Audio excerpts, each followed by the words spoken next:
Boa noite, pessoal, tudo bem? Deus nos abençoe e nos ilumine. Estamos aí com os nossos companheiros aí da Fraternidade Espírita Jesus Amigo, fazendo esse estudo da noite, pedindo a Jesus que nos abençoe, que nos ilumine.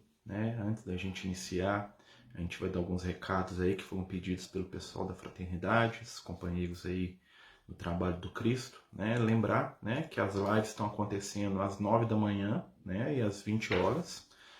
E lembrar os companheiros do caderno de radiação, da necessidade da gente estar colocando aí uma água para estar fluidificando, na garrafinha, pedindo aí aos amigos espirituais que possam trazer os seus benefícios através da água para a gente. Lembrar também que o grupo possui a evangelização infantil, também de maneira virtual no momento. Nós sabemos aí que nós estamos aí com essas limitações pela questão do coronavírus, e a gente vai tentar atender, em nome de Jesus, aí os nossos compromissos de estudo e de trabalho. Então a gente vai iniciar com uma prece pedindo ao Cristo para iluminar os nossos corações e mentes nas melhores vibrações do afeto, do carinho, para que possamos juntos estender a nossa compreensão e o nosso entendimento em torno do Evangelho, essa luz que transforma, que renova e modifica.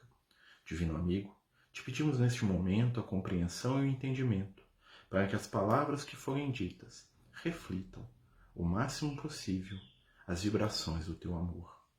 Ilumina, Senhor, cada um que nos escuta, para que possa receber também entendimento, carinho e afeto. Divino Mestre, nos confiamos as tuas mãos e te pedimos, se conserve conosco, hoje e por todo sempre. Que assim seja. Então, meus amigos, meu nome é Marcelo, eu sou aqui de Contagem, eu sou o dirigente da Fraternidade Espírita Francisco de Assis, aqui na cidade de Contagem, e os companheiros da casa pediram para a gente estar fazendo esse estudo virtual.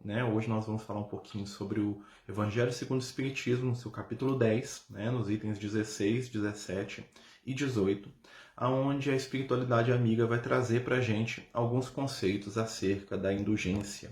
Nesse momento que nós vivemos, nesse momento aí de tantas situações, de tantas incertezas, vamos buscar na figura do Cristo e no estudo da doutrina espírita os aspectos para podermos nos sustentar na caminhada. Quando os amigos espirituais trazem todo aquele manancial de informação junto ao Kardec, quando eles ajudam na organização, primeiramente do Livro dos Espíritos, depois do Evangelho e das outras obras, nós temos ali um roteiro seguro para a nossa caminhada, para o nosso aprendizado e para a nossa melhora enquanto espíritos imortais, espíritos ainda em processo de aprendizado, de melhora. E sabendo disso, é importante mantermos esse fluxo do estudo e da prática do bem. Os amigos espirituais muitas vezes falam, e eu gosto muito de uma frase da Joana de Ângeles, que diz para a gente o seguinte: o Evangelho, ele entra pela cabeça, ele desce para o coração e ele sai pelas mãos. O que isso quer dizer? Nós devemos entender, sentir e praticar o Evangelho. Dessa forma, hoje, nessa noite aí, para vocês é noite, eu estou gravando antes, mas a vibração é a mesma. Nessa forma, nós vamos tentar conversar um pouquinho sobre a indulgência, que nada mais é do que a grande necessidade do nosso século XXI. O Kardec falava muito nas suas obras, ele explanava muito para a gente sobre a necessidade que nós temos da mudança, da transformação, e como essa transformação iria se processar mesmo a mau grado nosso. O que isso quer dizer?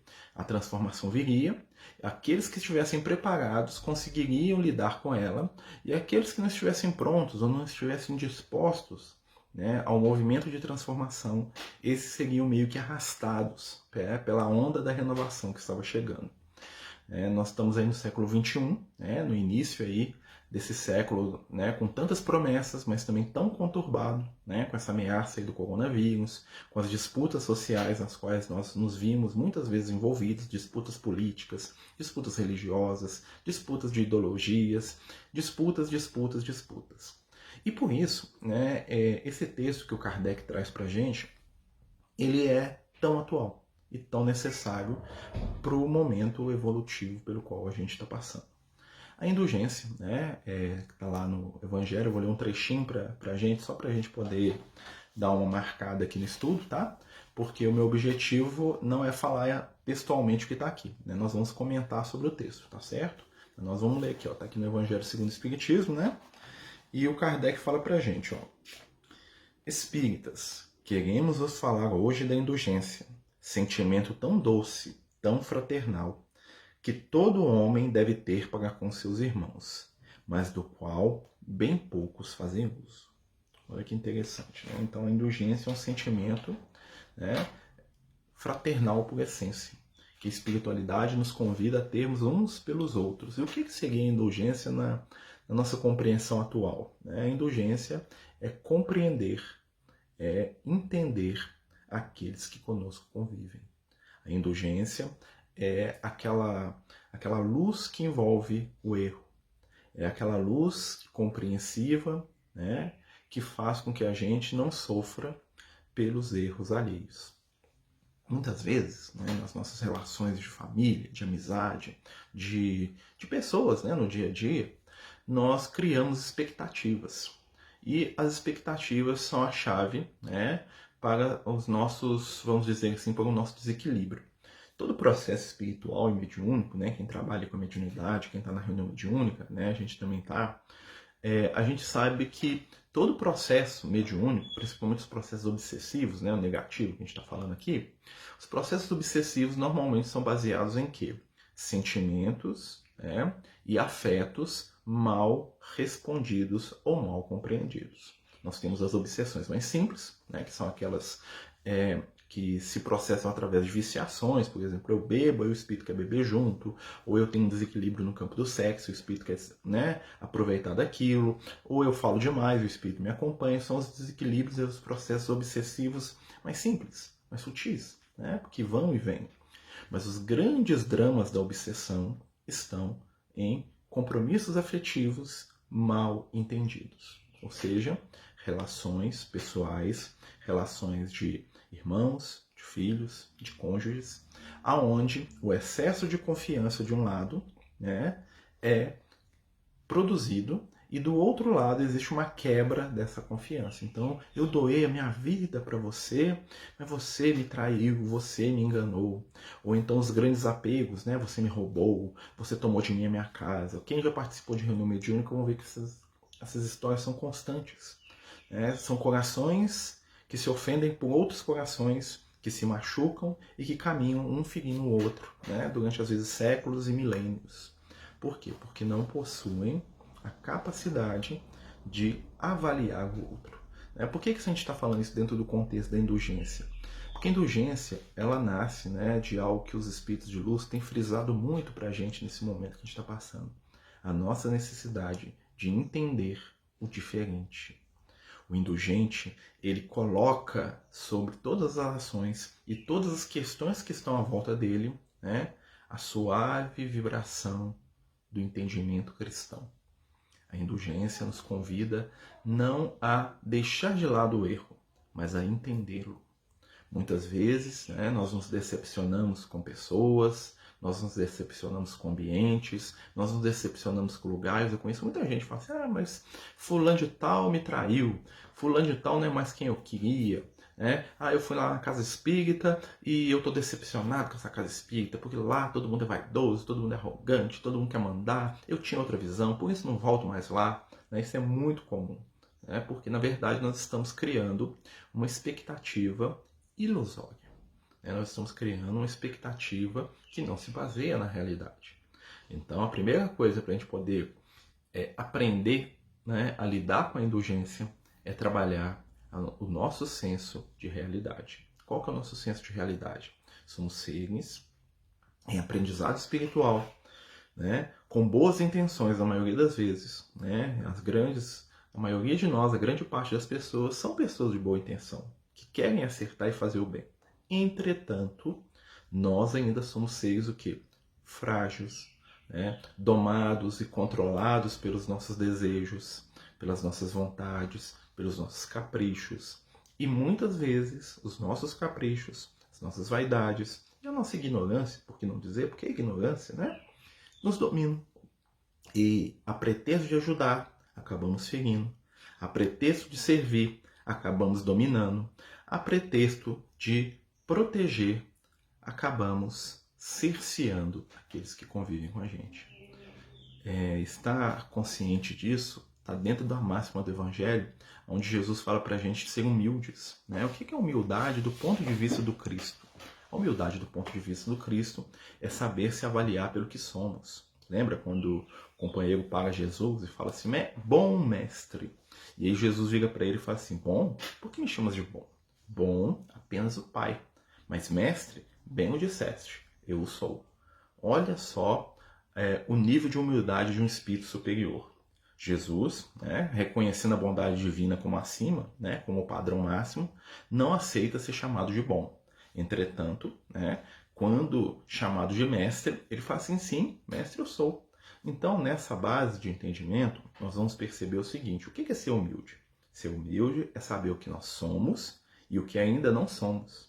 O verdadeiro humilde, ele fala assim, nesse ponto aqui eu dou conta, eu consigo fazer. Mas esse outro ponto aqui, eu não dou conta. Isso é humildade.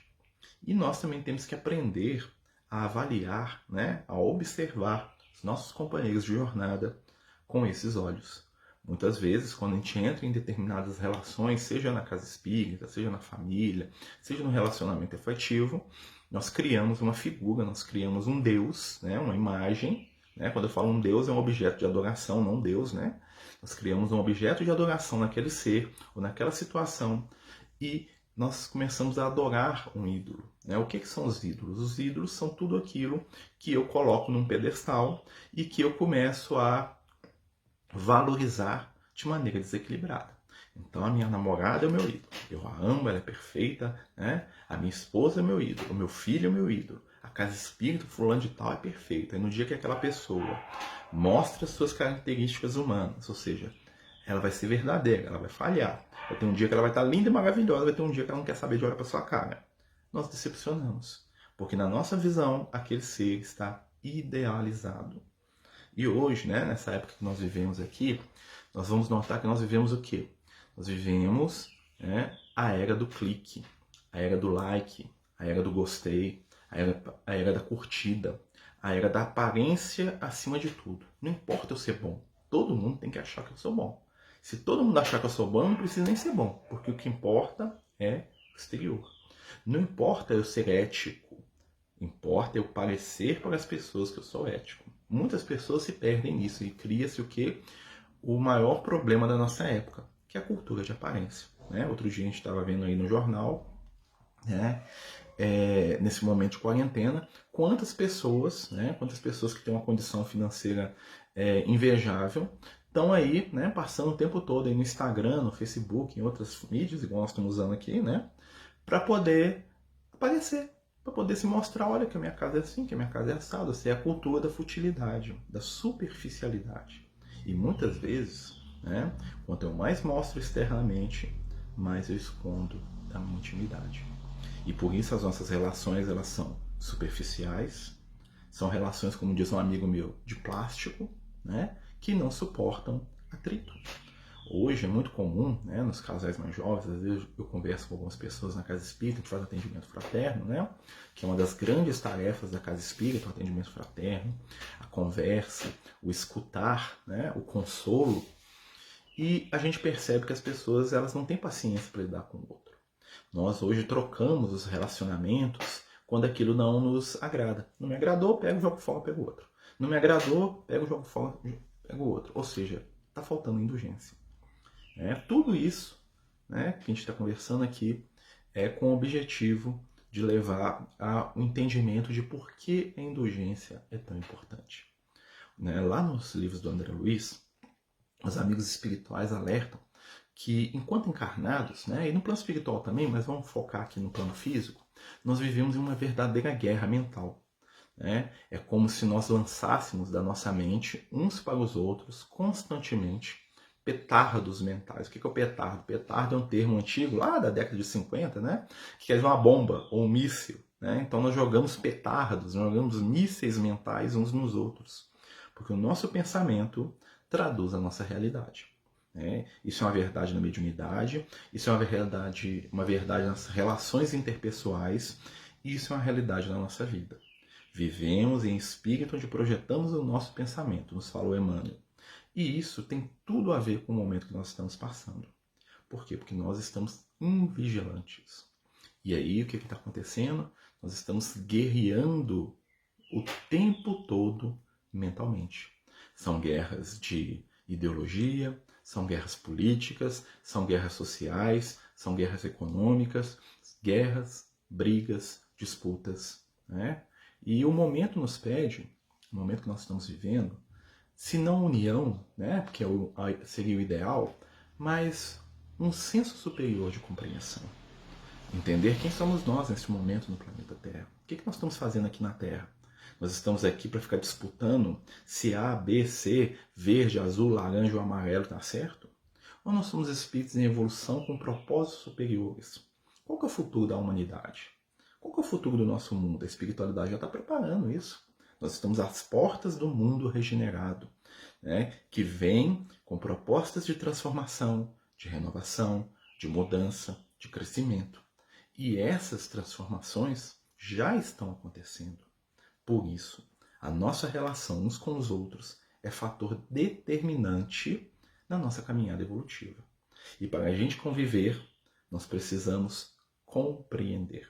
Tem um amigo espiritual que fala muito com a gente sobre isso. Ele fala assim, ó, a chave do momento que vocês estão vivendo hoje no planeta Terra chama-se entendimento e compreensão.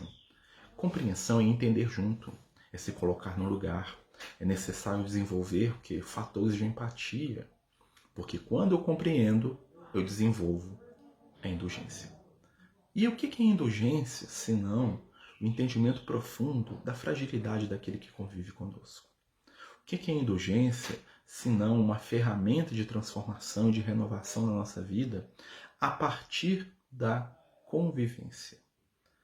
Nós estamos isolados, né? Estou aqui na minha casa aqui, né? Tranquei a porta aqui, porque tenho 4 meninos, né? E cachorro, 2 gatos, sogro, sogra, todo mundo aqui, né? Então tranquei a porta, fazer isso tudo, né? Mas o que acontece? Mesmo sozinho aqui, né, no quarto, vamos dizer assim, sozinho, quem sabe que a espiritualidade está sustentando, né? A gente faz uma prece, a gente pediu a sustentação da espiritualidade. Nós sabemos que quando Jesus, né, ele fala pra gente que onde tiverem 2 ou mais unidos em nome dele, ele estaria ali, ou seja, o Cristo está conosco. Né? Nós estamos aparentemente isolados, mas as nossas ideias, os nossos pensamentos nos conectam, nos atraem, dizem daquilo que nós buscamos.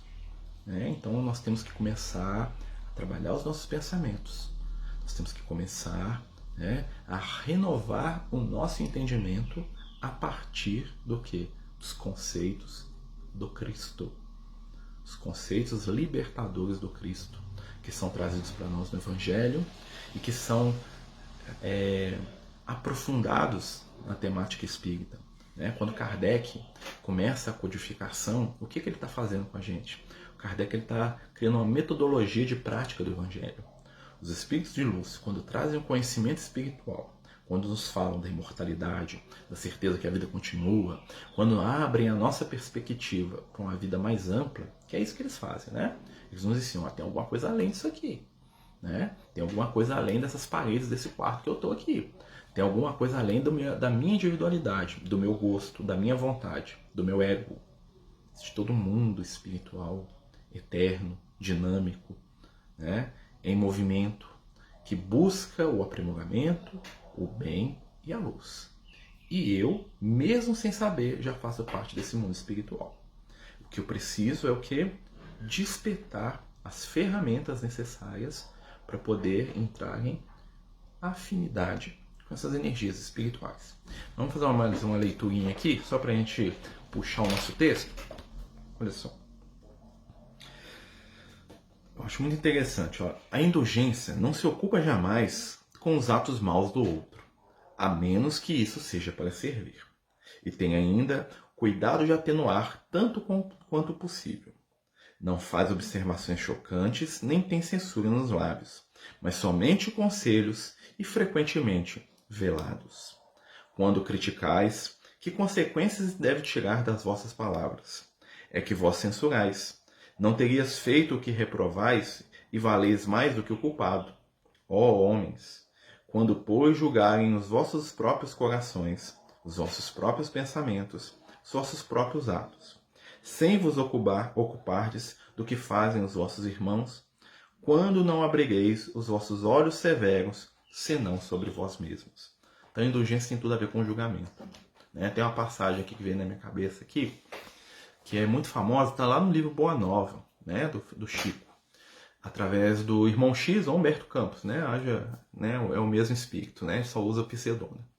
Nesse livro tem uma passagem muito interessante, que é a passagem de Jesus com a mulher adúltera, uma das passagens que mais me toca no Evangelho, e no livro, né, a espiritualidade desenvolve ela um pouquinho mais, né, traz mais informação, e isso que é fantástico na doutrina, né? Você pega lá o Evangelho, você tem lá aquela luz, e aí quando você pega ali a mediunidade, você pega ali a obra mediúnica, ela complementa e desenvolve aquela ideia. Né? Então o Chico traz, né, com o Humberto Campos, a história da mulher adúltera, né, que muita gente confunde com a Maria de Magdala, apesar que são duas pessoas diferentes, né, porque a Maria de Magdala não era casada, né, e a mulher adúltera, né, e conta, né, a história da mulher adúltera, que todos nós conhecemos, né, acho que não precisa entrar nessa história, e, né, naquele momento maravilhoso onde o Cristo ali, né, puxa, né, a atenção dos mais idosos, né, da multidão lá que estava querendo apedrejar a moça, né, dentro dos conceitos da religião deles, da lei deles. Né, eles estavam certos dentro do conceito religioso, mas errados dentro do conceito espiritual. E o Cristo, né, grande mestre que ele era, o que Jesus faz? Ele puxa pela consciência e, né, evita o massacre da moça. A moça ia ser morta ali porque ela foi pega, né, com outro homem numa situação, né, inconveniente, que não vem ao caso. E o que acontece? Né? O Humberto Campos, né, o irmão X, ele relata que depois que a moça se levanta, que Jesus a despede, que ele fala para ela não pecar mais, ou seja, para ela não ferir mais a própria consciência, fazendo algo que ela sabe que é errado para ela, né? E é interessante que Jesus trabalha isso individualmente, conta que o Pedro e o João, né, os apóstolos, né, futuros apóstolos, ainda discípulos, ainda seguidores ali, não preparados ainda para toda aquela réplica. E olha que o João Evangelista é o espírito mais superior ali do grupo, chegando Jesus, ele era o segundo ali em nível evolutivo, né? E eles aproximam de Jesus e eles começam, né, a crivar Jesus de questionamentos. Mas a mulher não é adúltera, ela não é criminosa, ela não está traindo os deveres da família, ela não está isso, ela não é aquilo, ela não merece. Eu não estou entendendo, Senhor, por que o Senhor passou a mão na cabeça de quem não merece. Né? De certa maneira, o que eles disseram para Jesus sobre a mulher adulta?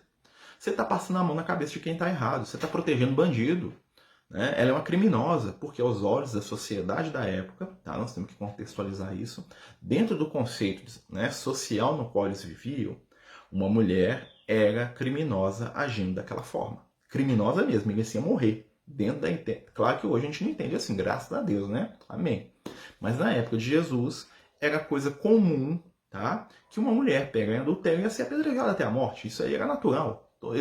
Né? É o certo a se fazer dentro do conceito deles, né? Dentro daquela visão da época. E eles questionam Jesus sobre isso. Ou seja, eles tinham um preconceito sobre aquilo. Eles achavam que o certo era fazer o que o pessoal queria fazer, não o que Jesus estava fazendo. E aí Jesus tem uma conversa extremamente interessante sobre essa questão de indulgência. Jesus conta para eles a história da moça.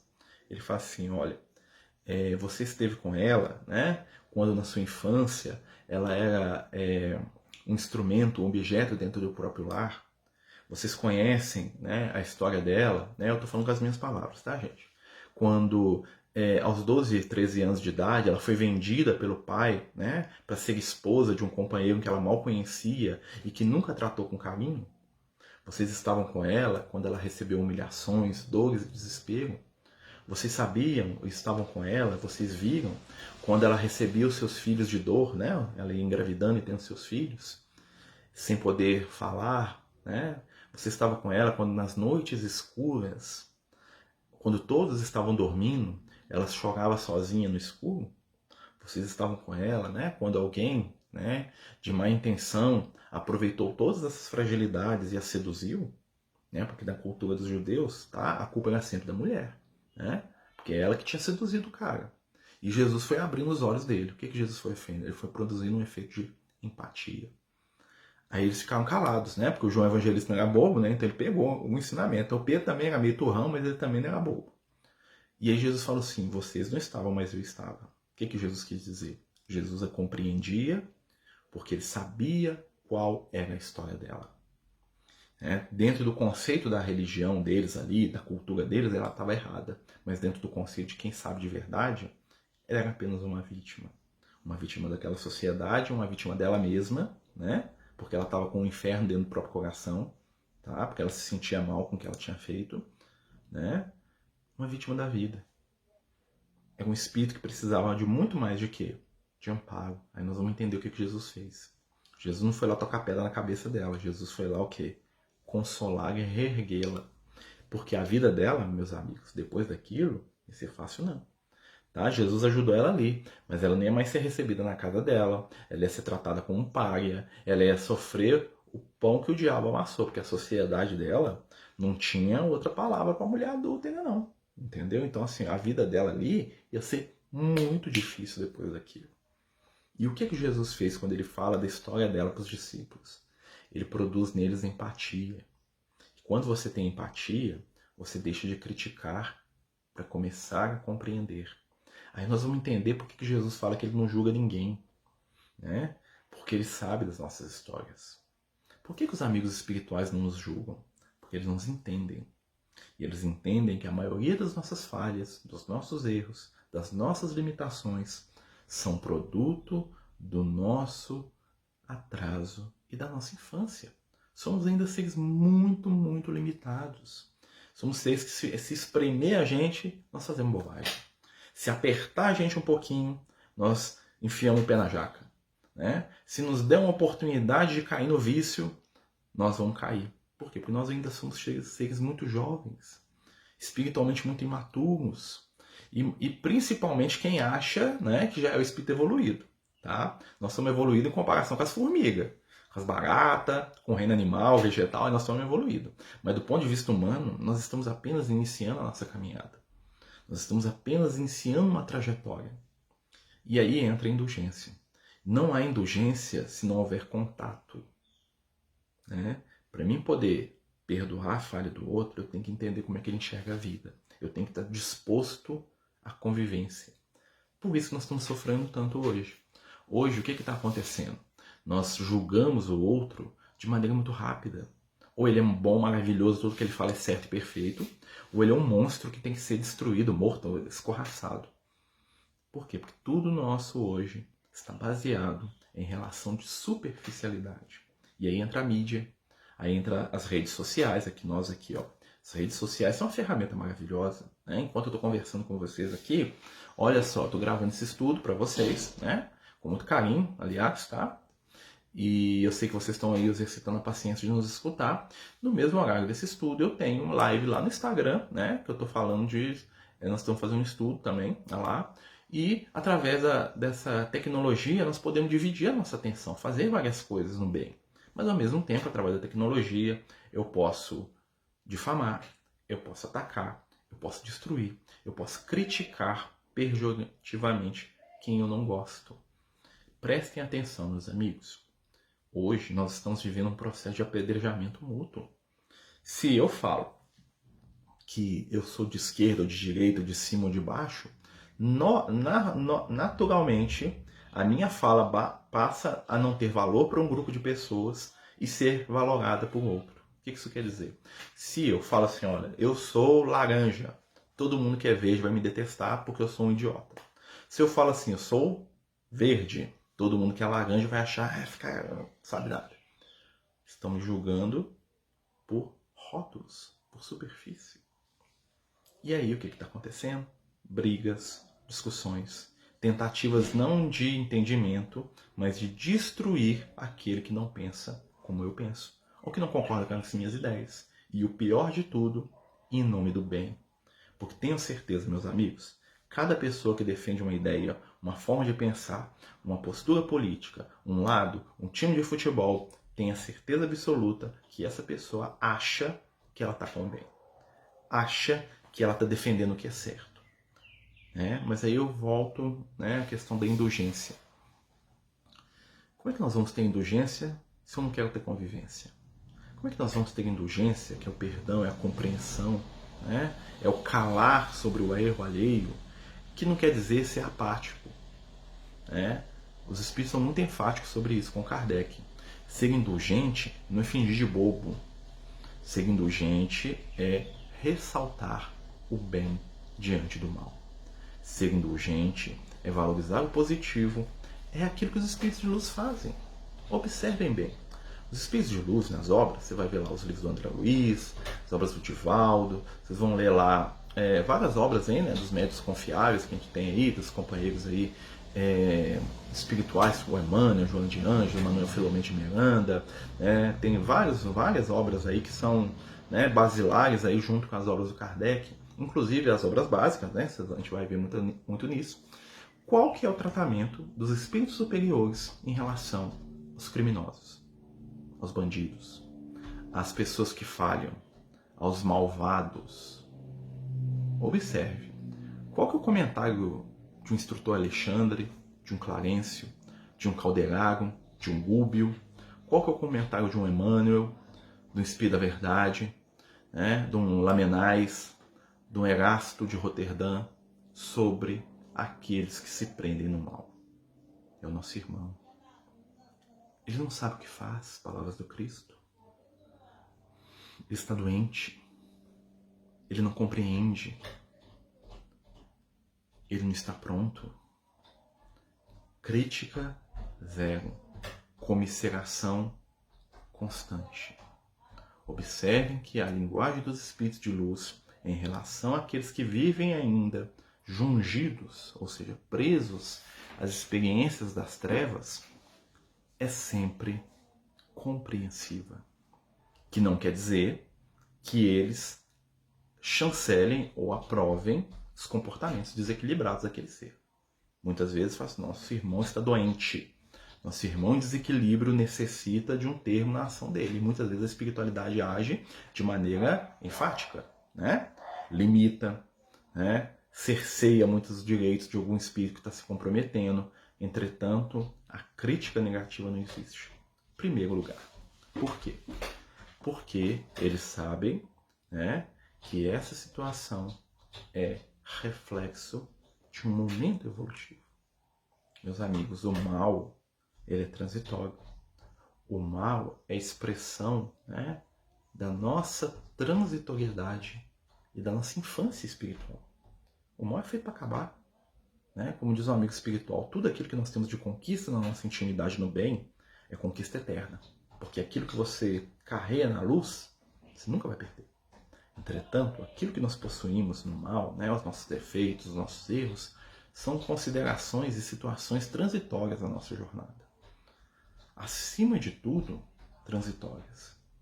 Tudo que existe no mal é feito para acabar. Tudo que existe no bem é eterno. Por isso não existe guerra entre o bem e o mal. O bem não está em guerra com o mal. Lembre-se sempre disso. Se o mal tenta brigar com o bem, a proposta do bem, tem uma frase que eu amo do amigo espiritual que ele fala isso. A proposta do bem é o resgate daqueles que estão no mal. O bem age no resgate, o mal age na guerra. O bem age para curar, para proteger, para ajudar. O mal age para destruir. Então não existe guerra, porque o bem não está indo lá para guerrear. As forças do bem não estão em briga com o mal. As forças do bem veem o mal como um processo de doença, um processo de enfermagem. Um processo em que eles precisam interferir com cura e não com briga. Quando existe disputa, nunca é o bem contra o mal. Toda disputa é sinal de que ali está o desequilíbrio contra o desequilíbrio, o desentendimento contra o desentendimento, a vaidade contra a vaidade. Porque o bem não precisa disputar. Jesus não disputou com os fariseus. Jesus não disputou com Pôncio Pilatos. Apesar dos discípulos quererem que ele chamasse os anjos, que ele fizesse, que ele acontecesse, que os judeus esperavam que o Messias, Jesus não fez isso. Jesus, ele foi o quê? Indulgente. Até o último momento, aquilo que a gente já falou. Lá do alto da cruz, as últimas palavras de Jesus para a multidão são palavras de indulgência. Pai, perdoa-os porque não sabem o que fazem. É interessante que o Cristo ali, ele não perdoa ninguém. Porque ele não estava sendo ofendido. Para sermos ofendidos, nós temos que estar no mesmo patamar de quem ofende. Como Jesus compreendia muito bem a humanidade, no momento que ele encarnou, e antes dele encarnar, ele já sabia qual que é o gado dele, sabia qual que é a turma que ele vinha, né? Jesus sabia muito bem do nosso estado evolutivo. Então, o fato das pessoas o trucidarem daquele jeito era esperado. Ele já veio sabendo. Então aquilo ali não é surpresa. Ele sabia que aquilo ali é o fruto do nosso atraso espiritual. Nós só tínhamos aquilo para dar. Nós não sabíamos fazer mais nada a não ser agir com violência. Tanto é que ele veio para mudar isso, né? Para tentar ensinar a gente a sair dessa onda. E ele fala isso. Pai, perdoa-os. Eles não sabem o que eles estão fazendo. Quando ele fala pai, ele está trabalhando a consciência individual de cada um ali. Lembra da oração? Pai nosso que estás no céu. Esse pai que Jesus se refere, né, ao contato que nós temos com Deus, com a divindade, se dá através da consciência. Lembra do céu? As obras espíritas explicam isso fartamente pra gente. Tem o céu e o inferno, tem os livros do André Luiz, céu e inferno são estados de consciência. Então se o Pai Nosso está no céu, nós entramos em contato com Deus através da consciência. Quando Jesus fala assim, Pai, perdoa-os, Jesus está trabalhando na mente daquele povo todo, está falando assim, olha gente, não se cobrem por causa disso não. Vocês não estão sabendo nem o que vocês estão fazendo. Vocês são tão infantis e espiritualmente atrasados que vocês não sabem o que vocês estão fazendo. Vocês estão me matando aqui sem entender o que vocês estão fazendo. Não é culpa sua, não. É atraso mesmo. Continua amando vocês do mesmo jeito. Foi isso que Jesus disse para aquela multidão. Foi isso que Jesus disse para a gente. A violência, né, a disputa, a briga, a agressividade são frutos de atraso espiritual. Não é do mal, não. Mal, né, é menos do que a gente imagina. Quando a gente desenvolve essa compreensão, a gente sofre menos. Por isso que Jesus, ele conseguiu lidar com aquela situação, ele foi indulgente com a multidão. Como a espiritualidade é indulgente com a gente. A espiritualidade sabe que nós temos limites e que nós, se espremidos dentro desses limites, nós vamos falhar. Então o que eles fazem? Eles nos cercam de cuidado indulgente. E eles ressaltam em nós aquilo que nós temos positivo. Olha que situação de indulgência interessante. No livro Nosso Lar, o André Luiz, ele vai visitar o ministro Clarence lá, buscando trabalho, né? Vai ele e uma senhora lá, que eles se sentam lá. E o ministro Clarence, não é bobo nem nada, né? Ele explica a situação da companheira, né? Que queria ajudar sem nunca ter feito nada de útil, ou seja, ele, né? A senhora queria ajudar a família, estava o André Luiz e uma senhora. O Chico fala que ela chamava o dono dali. Estavam os dois sentados lá na mesinha e o Clarence conversando com os dois. A senhora, ela queria voltar para o plano físico para ajudar os filhos dela. E o Clarence foi mostrando para ela, através, né, das ações que ele teve, que ele estava fazendo um trabalho para permitir ela fazer aquilo e ela não quis. Ou seja, ele colocava ela lá num grupo de trabalho, ele colocou ela no Ministério do Auxílio, na regeneração, na comunicação, na suportação, nas câmaras de retificação. Ele dava um trabalho para ela em cada lugar desse. E todos os lugares ela cascava fora. Ela não dava conta. Ah, que eu não quero, que eu não gosto, que a pessoa é difícil, que o chefe é chato, que os espíritos são trevosos, que eu não quero. E ela queria ajudar a família, né? Só que todo o trabalho que ele arrumava para ela lá no Nosso Lar, para ela poder aprender como ajudar, porque eram lugares, né? E é interessante como é que a espiritualidade age. O Clarence colocou ela em lugares chaves, onde ela ia aprender a ajudar, fazer amigos, que é uma coisa muito importante, porque aí os amigos iam querer ajudar a família dela junto com ela. Falar assim, eu vou ajudar meus filhos. E apareceu um monte de gente querendo, porque ela tinha conquistado amigos, né? E o que a companheira fez? Ela se afastou. Todo o ambiente que ela tinha um atrito mínimo, ou que ela estava com preguiça, ou que ela não queria, ela ia se afastando. E o Clarence fala com ela com muito carinho e com muita indulgência. Fala, sua situação não é de ajudar. Se você não aprendeu a servir, como é que você vai aprender a ajudar?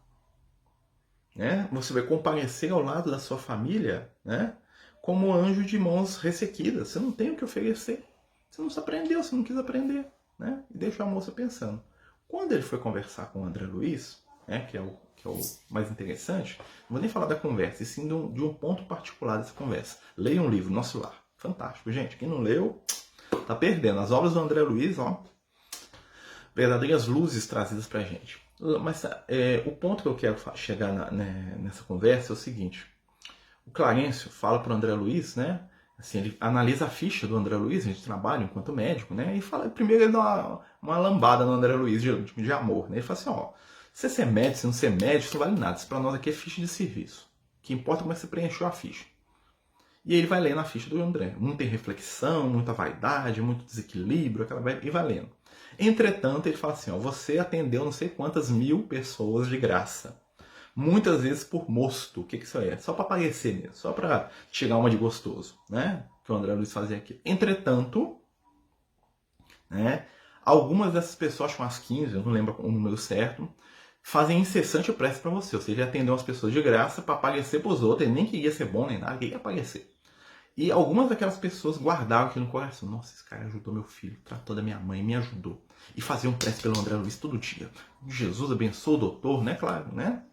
E o que acontece? Ele falou assim, ó, o bem que se faz é o nosso advogado em qualquer parte. E, né, todos esses que você ajudou, mesmo sem querer, contam ao seu favor. Olha que interessante. Olha o comportamento indulgente da espiritualidade.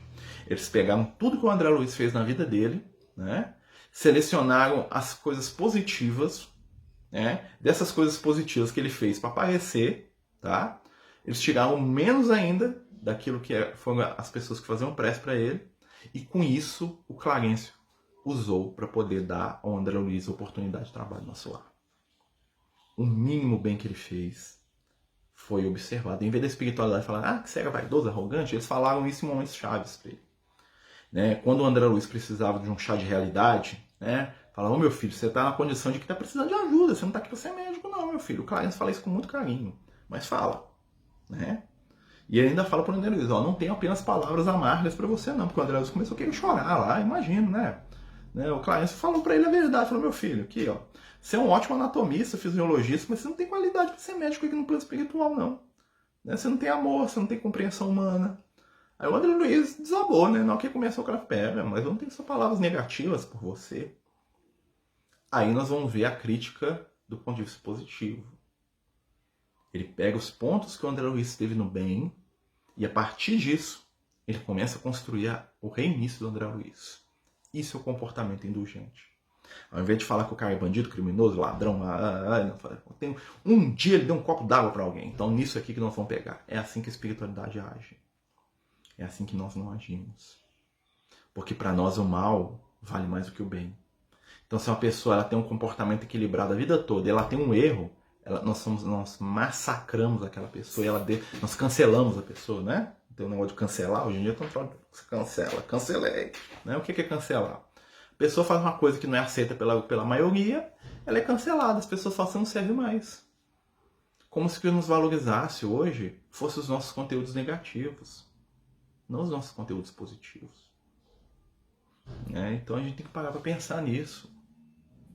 É indulgência. Viu como é que é difícil?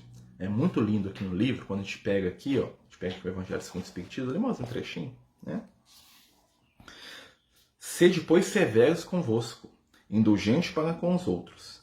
Pensai naquele que julga em última instância, que vê os pensamentos secretos de cada coração, e que, por consequente, desculpa as falhas que censurais ou condena o que desculpais, porque conhece o móvel de todos os atos, e que vós, que proclamais tão alto, anátema, tenhais, talvez, cometido faltas mais graves. Olha que interessante, né? Nós temos que deixar o julgamento a Deus. Não julgueis para não serem julgados, pois a medida com que julgastes só serve para julgar vocês mesmos. O que isso quer dizer? Todo juízo de valor que eu faço para o meu irmão só se aplica para mim. Né? Então, se eu considero que o meu irmão fez uma coisa muito errada, esse juízo só teria valor se eu estivesse aplicando ele para a minha pessoa. Se eu fizer aquilo, eu estou lascado. Porque a minha consciência está me dizendo que aquilo ali está errado. Mas eu não estou apto a produzir juízo de valor aos outros. Tem uma questão muito interessante, né, que é a questão de ser severo com a gente mesmo. Quando a espiritualidade está falando de ser severo, nós temos que lembrar o seguinte: não quer dizer que não é ter auto-amor. Tá? Muitas pessoas acham que ser severo consigo mesmo é ser totalmente crítico e ficar se diminuindo o tempo todo. Né? Há uns anos atrás, né, quando eu comecei na doutrina espírita, já tem mais de quase 30 anos, meu Deus, ficando velho. Né? Era muito comum você chegar na casa espírita e ver o palestra e falar que nós somos pecador, que nós somos muito ruim, que nós somos atrasado, que isso, que aquilo, só coisa negativa. Né? Que tem que ser severo com a gente mesmo, ser severo com a gente mesmo, ser realista. Ser realista com o nosso estado espiritual. Olha, como que eu vou condenar o meu irmão se eu tenho fragilidades talvez tão semelhantes quanto? Ao invés de ficar preocupando com as dificuldades alheias, eu tenho que começar a olhar para dentro de mim e pensar, olha, o que eu posso melhorar enquanto ser humano? Né? Até que ponto eu sou mais boca do que prática? E aí nós voltamos de novo no Pedro. Querido apóstolo Pedro. Olha só, a lição da vida do Pedro está ligada exatamente com a questão da indulgência. Pedro, né? Vocês vão notar na história dele. O Pedro era um companheiro que o quê? Ele é extremamente rígido com a falha alheia. Nós vamos ver lá ele criticando a mulher adúltera, ele criticando o comportamento do Mateus, ele criticando, hipócrita, isso, aquilo. O Pedro era o cara que ele era o certo, todo mundo estava errado, né? Na visão dele, até determinado momento. E Jesus percebia isso no Pedro, né? Ele era muito crítico em relação aos outros. Ele era sempre o quê? Ele gostava de ser o quê? A palmatória do mundo. Né? Que a gente fala, os nossos avós falavam isso, né? Palmatório do mundo. Pra quem não sabe, palmatório é um negócio que os professores usavam para bater na mão dos meninos. Baixa aí, menino. Nunca vi isso não, tá sendo da minha época não. Tá bom? Graças a Deus. Tá? Mas é isso que é palmatória. Então o que acontece? Quer ele corrigir todo mundo. E aí Jesus, o que Jesus fala pro Pedro? Né? No último dia lá deles juntos, né? Que o galo ia cantar 3 vezes antes que o Pedro dissesse 3 vezes que não conhecia Jesus. E o Pedro jamais faria isso, né? Porque o Pedro é o Pedro, né? Tanto é que corta a orelha do soldado, né? Imagina cortando a orelha lá do Malco, lá, o soldado do templo lá. Imagina a cara de Jesus pro Pedro, gente. Tô te ensinando a amar tem décadas aqui, meu filho, você vai me cortar a orelha do seu irmão? Pô, fazer isso não, Pedro, né? E o Pedro achando que tava, né? Não viu Jesus te trair, não, metia a espada no cara, né? Mas uma falta de compreensão. Mas o que acontece? Quando Pedro nega Jesus, né, e os amigos espirituais, os artistas, né, também mostram isso de uma maneira muito interessante, porque a última negação do Pedro foi na frente do Cristo, né? As 2 primeiras não, mas a última negação, quando o galo canta, Jesus estava olhando para ele. Tem até uns quadros maravilhosos, né, que expressam isso, Jesus passando pelo Pedro assim, o Pedro virando a cara, né, e Jesus procurando o olhar do amigo. E quando Jesus fala isso, o que Jesus fala para o Pedro? Hoje você vai aprender que o ser humano é mais frágil do que perverso. Ali foi o ponto de virada do Pedro. Por quê? Porque o Pedro começou a perceber que ele também era uma pessoa frágil. Quando ele entendeu que ele também era volúvel, frágil e capaz de errar, inclusive com um amigo que ele amava, né? Porque Jesus era tudo para o Pedro. Jesus era o maior amigo dele, era o ídolo do Pedro.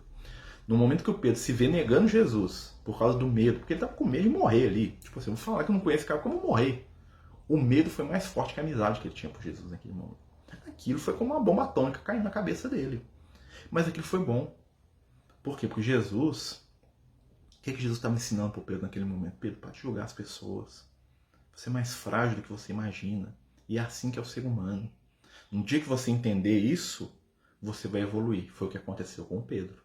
A partir daquele momento, nasceu um outro Pedro ali na intimidade dele. Um Pedro compassivo, carinhoso e indulgente. Um Pedro que estava disposto a compreender as limitações alheias. Por isso que muitas vezes, quando nós passamos por momentos de provas, por momentos de testes na nossa vida, né, um momento de falha também, né, quando nós falhamos ali, clamorosamente, te erra mesmo, fio pena, que besteira. São momentos de crescimento espiritual. Porque eu vou aprender, né, primeiro que eu sou frágil, preciso melhorar. Segundo, a não cobrar tanto do meu irmão. Porque toda vez que eu começar a cobrar do meu irmão, vai vir na minha mente, falar assim, olha que você é fraco também. Olha que você não dá conta de tudo. Olha que você também cai aí. Então pare de cobrar o seu irmão. Compreende o seu irmão para aprender a se compreender. Se você quer cobrar alguém, cobre a sua melhora, não a melhora do seu irmão, daquele que convive com você. Aí nós estaremos estabelecendo o quê? Fatores de ligação, né? E de convivência espiritual. Que é o grande desafio da nossa época, meus amigos. Né? Fechando aí a nossa conversa, né? O meu celular está apitando aqui que eu estou gravando. Queria dizer a todos aí, né, dessa casa espírita que nos recebe aí com muito amor, com muito carinho, queria dizer a todos o seguinte: nesse momento de prova no qual nós estamos passando, cada um de nós pode ser um instrumento da luz. Podemos ser, neste momento, agora, podemos ser multiplicadores do bem e da luz. Vamos trabalhar nossa compreensão, nosso entendimento. Ao invés de condenar, de brigar, de colocar para fora as energias negativas, né, da raiva, do sentimento e da amargura, vamos nos lembrar que o Cristo Jesus nos convida a atender em nome do seu amor aqueles que realmente precisam. Para o pobre o pão, a água, a veste. Os filhos do Calvário continuam precisando de alimento, de ajuda. Né? Aqueles que estão nos postos transitórios do poder precisam pelo menos do nosso silêncio, quando não das nossas preces. São espíritos tumultuados, muitas vezes desequilibrados, tanto quanto nós também somos. A prova do poder é uma prova das mais difíceis.